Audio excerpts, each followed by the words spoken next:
Hello साथियों, आज की क्लास में हम लोग 18 जनवरी 2021 को जो एनटीपीसी का एग्जाम हुआ था उसके फर्स्ट शिफ्ट को आज की क्लास में हम लोग कवर करेंगे। तो जितने भी नए लोग हैं चैनल को सब्सक्राइब करेंगे, वीडियो को लाइक करेंगे और इस वीडियो को फ्रेंड के ग्रुप में शेयर करेंगे। चलिए आज की क्लास का पहला प्रश्न देखते हैं। किस प्रसिद्ध व्यक्ति को करो या मरो का नारा देने के लिए जाना जाता है?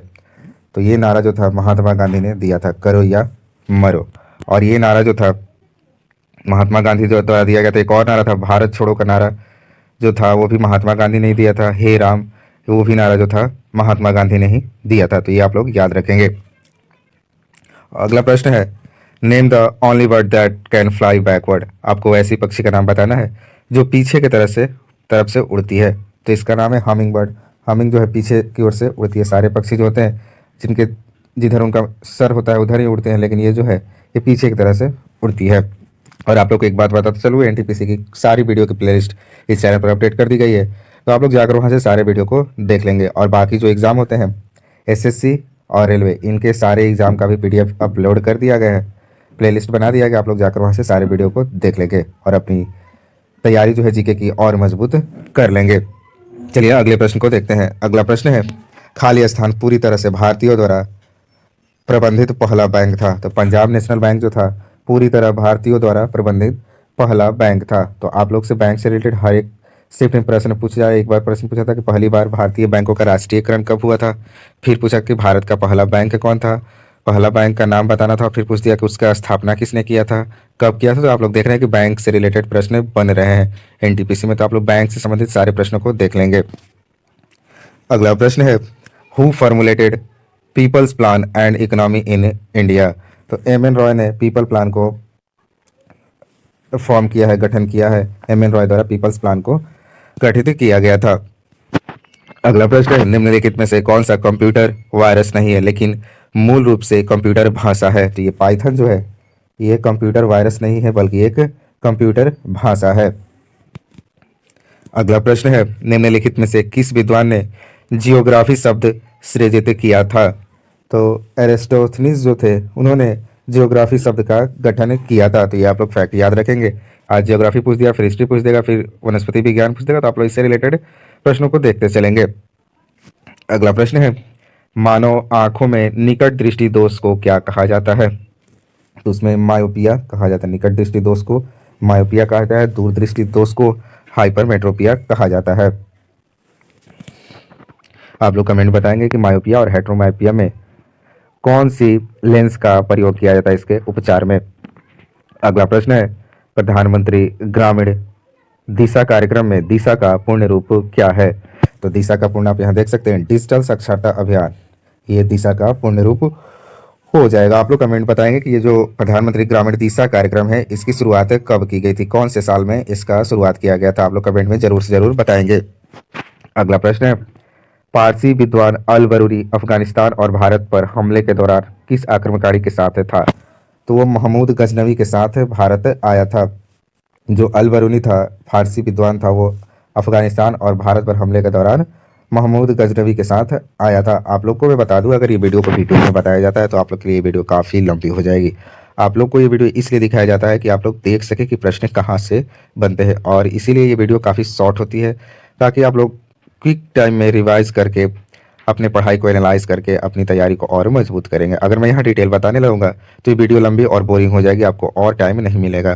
तो आप लोग यहाँ से एक एक प्रश्न देखिए और उससे रिलेटेड ढेर सारे प्रश्नों को सॉल्व कीजिए, तब देखिए आपका जीके पोर्शन बहुत मजबूत हो जाएगा।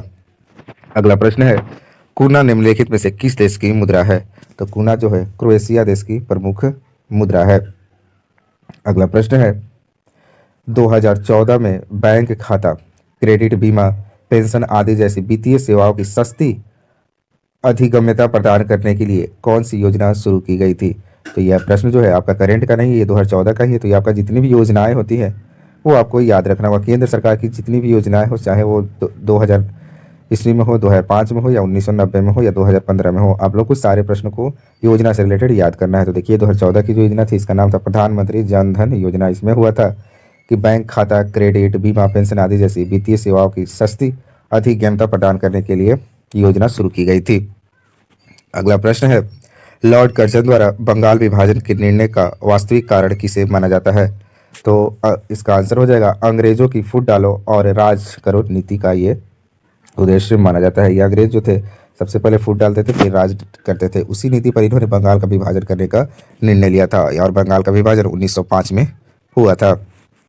अगला प्रश्न है खाली स्थान is one of the major factor responsible for deforestation.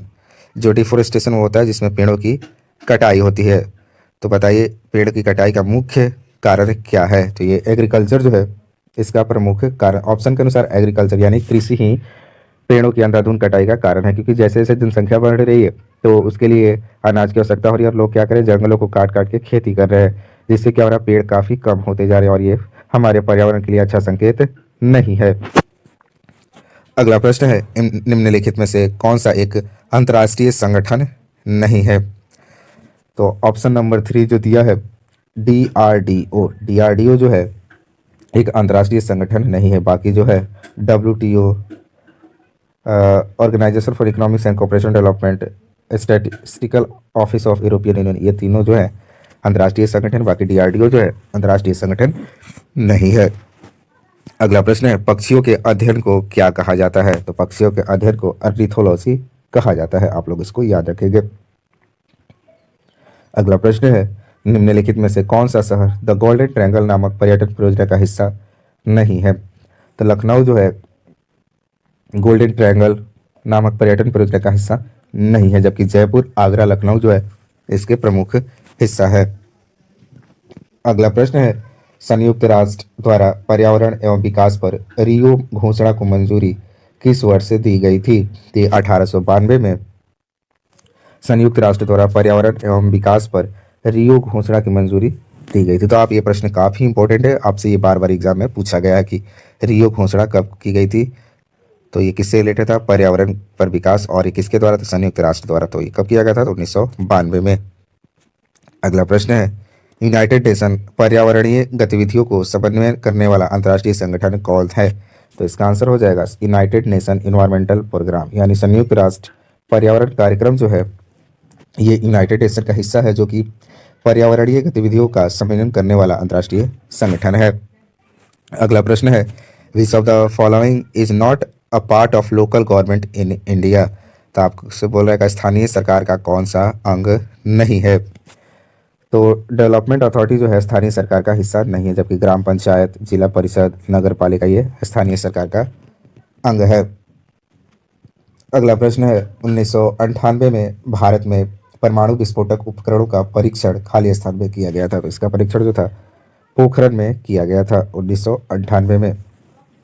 तो आप लोग जितने भी भारत में परीक्षण किए गए हैं उनको आप लोग याद कर लेंगे। आप लोग कमेंट बताएंगे स्माइलिंग बुद्धा जो था कौन सा परीक्षण का अंग था, कोड था। अगला प्रश्न है पाचन तंत्र के चरणों का निम्नलिखित में से कौन सा अनुक्रम सही है। आप लोग बताना है कि जब हम भोजन को मुंह में डालते हैं तो वहां से कौन कौन सी प्रक्रिया होती है। तो पहला है उत्सर्जन होता है, फिर पाचन होता है, फिर अवशोषण होता है, फिर उत्सर्जन होता है। सॉरी, पहला होता है अंतःग्रहण, जो हम लोग अंदर भोजन को डालते हैं, फिर उसका पाचन होता है, फिर उससे अच्छे अच्छे जो भी मिनरल्स प्रोटीन होते हैं उनका अवशोषण होता है, और फिर जो बेकार वेस्ट होते हैं उन्हें उनका उत्सर्जन होता है, उसे बाहर निकाल दिया जाता है।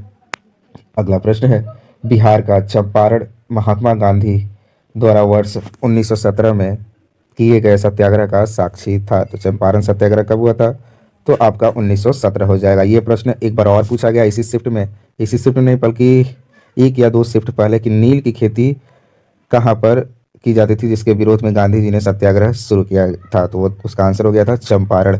तो उसी से रिलेटेड देखिए आज उसका डेट पूछ दिया।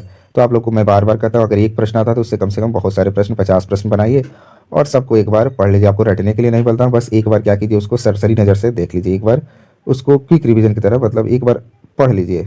तो देखिए एग्जाम में जब जाएगा तो आपको कुछ तो माइंड में क्लिक करेगा और आप ऑप्शन के सारे टिक कर सकते हैं। अगला प्रश्न है government of India has introduce Beti Bachao Beti Padhao programme to address the issue of. प्रश्न कह रहा है कि जो भारत सरकार थी उसने एक स्कीम लाया था बेटी बचाओ बेटी पढ़ाओ। तो इसका मेन उद्देश्य क्या था, इसका उद्देश्य था decline in child sex ratio. जब सेक्स रेशियो जो था, लिंगानुपात जो था वो काफ़ी कम हो रहा था, लड़कियों की संख्या दिन प्रतिदिन कम हो रही थी, इसलिए बेटी बचाओ बेटी पढ़ाओ स्कीम को भारत में इंट्रोड्यूस कराया गया था। तो आप लोग कमेंट बताएंगे कि बेटी बचाओ बेटी पढ़ाओ जो प्रोग्राम आया था ये किस ईस्वी में आया था? अगला प्रश्न है, भारतीय संसद के प्रत्येक सदन को बुलाने और स्थगित करने का अधिकार किसे है? तो राष्ट्रपति के पास ये अधिकार है कि वो संसद के प्रत्येक सदन को बुलाना और उसको स्थगित भी कर सकता है। ये अधिकार हमारे राष्ट्रपति के पास होता है। अगला प्रश्न है, निम्नलिखित में से कौन सा कंप्यूटर का एक हार्डवेयर घटक नहीं है? तो मेमोरी जो है कंप्यूटर का हार्डवेयर घटक नहीं है, बाकी जो है कीबोर्ड, प्रिंटर, माउस जो ये हार्डवेयर घटक है। अगला प्रश्न है, निम्नलिखित में से कौन सा दर्रा पश्चिमी घाट के शिखर पर स्थित है और मुंबई को पुणे से जोड़ता है? तो भोर घाट दर्रा जो है ये पश्चिमी घाट के शिखर पर स्थित है और मुंबई को पुणे से जोड़ता है। ऐसे भी प्रश्न बनता है कि कौन सा एक दर्रा है जो मुंबई को पुणे से जोड़ता है, तो आपका भोर घाट दर्रा हो जाएगा। अगला प्रश्न है, स्वतंत्र भारत की पहली निर्वाचित सांसद कब अस्तित्व में आई? तो 1952 में स्वतंत्र भारत की पहली निर्वाचित संसद जो थी अस्तित्व में आई थी। अगला प्रश्न है, हरे पौधे और कुछ जीवाणु अपने भोजन का निर्माण स्वयं करते हैं, वे निम्नलिखित में से कौन सी पोषण प्रक्रिया को अपनाते हैं? तो वो होते हैं स्वपोषी। स्वपोषी वैसे जीव होते हैं जो अपना खाना खुद बनाते हैं, उन्हें हम ऑटोट्रॉफ्स कहते हैं। अगला प्रश्न है, पुस्तक the test of my life किसके द्वारा लिखी गई थी? तो ये प्रश्न काफ़ी इंपॉर्टेंट है। ये युवराज सिंह द्वारा the test of my life लिखी थी। ये बहुत ही महान खिलाड़ियों में से एक थे। इन्होंने इनका रिकॉर्ड अभी इनके पास है कि 6 बॉल में 6 छक्का ये लगाए थे। और 2011 में जो भारत 50 ओवर वर्ल्ड कप जीता था उसमें मैन ऑफ द सीरीज का भी अवार्ड जीते थे। ये कैंसर से जूझ रहे थे, उसके बावजूद इन्होंने बैटिंग बॉलिंग दोनों की और भारत को एक महत्वपूर्ण वर्ल्ड कप जितवाया। अगला प्रश्न है, हड़प्पा सभ्यता की मोहरों पर निम्नलिखित में से कौन सा पशु अक्सर देखा जाता है? तो बैल जो है हड़प्पा सभ्यता के मोहरों पर देखा जाता है। वहां पर जितनी भी मोहरें थी उस पर बैल का चित्र अंकित किया गया था। अगला प्रश्न है, निम्नलिखित में से कौन सी रेलवे लाइन अरब सागर के समांतर चलती है? तो कोंकण रेलवे जो है अरब सागर के समांतर चलती है। अगला प्रश्न है, निम्नलिखित में से किस राज्य में रेलवे लाइन की लंबाई सबसे अधिक है? तो उत्तर प्रदेश में रेलवे लाइन की लंबाई सबसे अधिक है, क्योंकि उत्तर प्रदेश जो है क्षेत्रफल की दृष्टि से भारत का सबसे बड़ा राज्य है। तो आपसे रेलवे से भी प्रश्न बन रहा है कि रेलवे से पूछा था कि सबसे ज़्यादा दूरी तय करने वाली कौन सी एक्सप्रेस है? तो वो है विवेक एक्सप्रेस। अभी पूछ दिया कि सबसे लंबी रेल लाइन कहाँ पर है? तो उत्तर प्रदेश में। अभी एक आपसे पीछे वाला भी प्रश्न रेलवे का ही है कि रेलवे लाइन जो अरब सागर के समांतर चलती है तो कोंकण रेलवे। तो आप लोग क्या करेंगे, रेलवे से जितना भी प्रश्न हो सकता है आप लोग पढ़ लेंगे। अगला प्रश्न है, राष्ट्रपति किस समुदाय के 2 सदस्यों को लोकसभा में मनोनीत कर सकता है? तो राष्ट्रपति के पास ये अधिकार है कि वो 2 एंग्लो इंडियन को लोकसभा में नामांकित कर सकता है। अगला प्रश्न है, वाईचुंग भूटिया खाली स्थान के समर्थन में ओलंपिक मशाल रिले को ले जाने से इनकार करने वाले प्रथम भारतीय खिलाड़ी थे। तो वाईचुंग भूटिया जो फुटबॉल से रिलेटेड खिलाड़ी है, तो उन्होंने तिब्बती स्वतंत्रता आंदोलन के समर्थन में ओलंपिक मशाल को रिले में ले जाने से इनकार करने वाले प्रथम भारतीय खिलाड़ी थे। तो आप लोग इसको याद रखेंगे।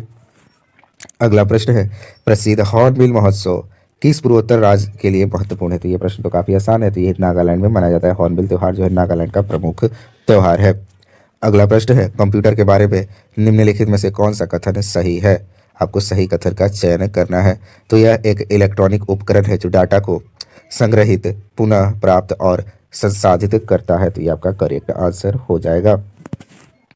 अगला प्रश्न है, आगरा का किला किस मुगल सम्राट द्वारा बनाया गया था? तो आगरा का किला जो था अकबर द्वारा बनाया गया था।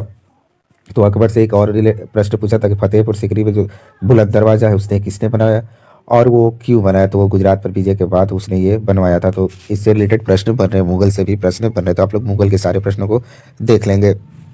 अगला प्रश्न है, 1916 में कांग्रेस के लखनऊ अधिवेशन में नरमपंथी और चरमपंथी दोनों विचारधारा के नेता एकजुट हुए थे। इसकी अध्यक्षता किसने की थी? तो इसकी अध्यक्षता जो थी अंबिका चरण मजूमदार ने किया था। तो ये प्रश्न जो लखनऊ समझौता है 1916 वाला, ये भी प्रश्न एक बार एग्जाम में पूछा था कि ये क्यों किया गया था। तो उसमें था कि ऑप्शन के अनुसार आपका हो गया था कि नरमपंथी और गरमपंथी को मिलाने में इसकी ये अधिवेशन हुआ था। आज पूछ दिया कि इसकी अध्यक्षता किसने की? तो अंबिका चरण मजूमदार ने। और एक जो 1929 का अधिवेशन था जिसकी अध्यक्षता नेहरू ने की थी और लाहौर में आयोजन हुआ था, तो वो भी प्रश्न बार बार पूछा जा रहा है। एक पूछा था कि आईएनसी का गठन कब हुआ था, इसके प्रथम अध्यक्ष कौन थे? तो आप लोग इतने सारे फैक्ट को याद करेंगे और साथ ही जितने भी इससे रिलेटेड प्रश्न बनते हैं आप लोग जाकर एक बार आईएनसी इंडियन नेशनल कांग्रेस उठाकर शुरू से लास्ट तक देख लेंगे। गांधी जी वाला भी पूछता है कि एकमात्र बात गांधी जी ने कहाँ पर इंडियन नेशनल कांग्रेस की अध्यक्षता की थी, तो उन्होंने 1924 में बेलगांव में की। तो आप लोग सारे फैक्ट को याद रखेंगे। तो हमने यहाँ पर टोटल 40 प्रश्नों को देख लिया है एनटीपीसी का। तो अगर आपको वीडियो पसंद आ रहा है तो आप लोग वीडियो को लाइक करेंगे, चैनल को सब्सक्राइब करेंगे। इस सीरीज में हम टोटल 133 शिफ्टों को देखने जा रहे हैं। तो ऐसी महत्वपूर्ण वीडियो पाने के लिए आपको एक आसान कार्य करना है, बस चैनल को सब्सक्राइब कर लेना है। तो मिलते हैं नए वीडियो के साथ। जय हिंद, जय भारत।